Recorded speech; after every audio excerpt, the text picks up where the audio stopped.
La vie de Suzanne se résume à sa seule personne. Elle a tout perdu, il y a près de 10 ans. Tout a été brûlé. Ses papiers, sa maison, son magasin. Les maisons qui sont là, il y avait les locataires qui sont dedans qui me donnaient à manger. Aujourd'hui, je n'ai rien. Je vis comme ça, à ma manière, pour que je trouve quelque chose à manger. Chercher à manger et survivre. Avec des femmes veuves comme elle, elle a organisé une coopérative pour se soutenir les unes les autres. Des existences en ruine qu'elles essaient de reconstruire sans l'aide nécessaire, selon elle. On a oublié même le quartier Toguei. C'est pas, je ne suis pas seule. Hein. De la manière que vous voyez dans ma cour ici, c'est comme ça, tous mes soeurs qui sont ici, mes membres qui sont ici, c'est comme ça ils vivent aussi. Pourtant, quelques fonds d'ONG sont bien arrivés. Des petites maisons reconstruites dans ce quartier Toguei, massivement touché par les violences de l'époque. À Dwekwe, après la crise, 816 cadavres sont retrouvés par le CICR. 30 000 personnes ont dû tout quitter pour se protéger.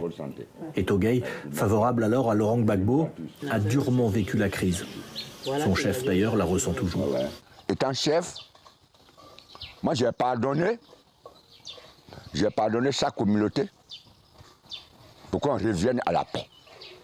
Pour qu'on revienne à la paix et à la cohésion et à la transparence. Ça, c'est mon devoir, c'est le devoir du chef.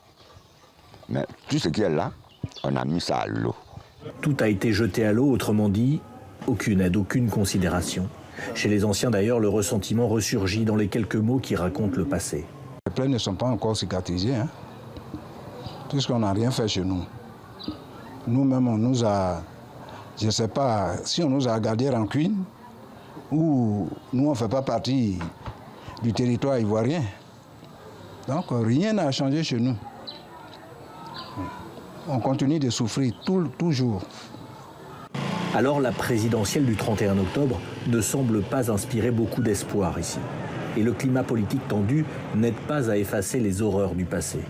C'est vrai qu'on n'entend plus les coups de fusil, on n'entend plus parler d'affrontements intercommunautaires, mais le rapprochement ne se fait pas de façon systématique.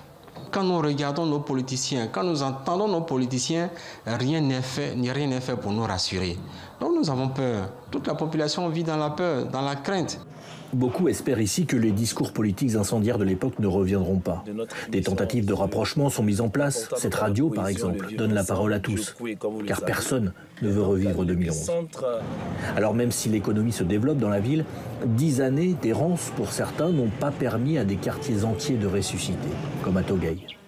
Le prochain président ivoirien aura beaucoup de travail à Dwekwe pour faire oublier définitivement les massacres et l'indifférence.